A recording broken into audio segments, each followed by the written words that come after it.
พิ่นเฮ็ดให้น้องเบิ่งโทรทัศน์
เบิ่งเพลง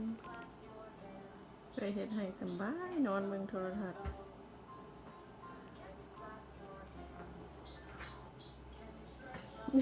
ใส่ไฟให้พร้อมใส่ไฟให้น้องพร้อมเปิดไฟให้น้องพร้อมนอนเบิ่งเพลงสบายเลยเจสสิก้าเอาน้อง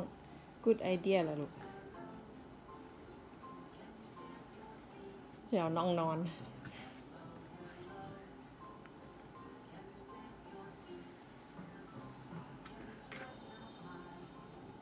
น้องก็นอนเบิ่งสบาย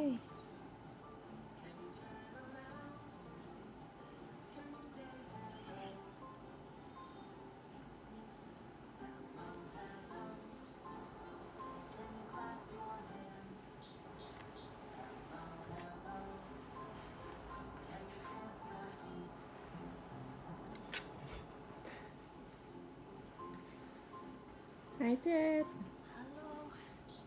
นี่ละเมื่อยปะลูกเยอะ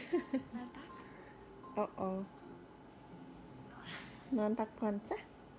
สองคนน้องเป็นก็นอนเบิ่งสบายเลยยายเรานอนในซ้ำมุมผ่ายพร้อมตื่นขึ้นมาละเอาลุกขึ้นมาละบาดเลยมามีแหละมามีแหละ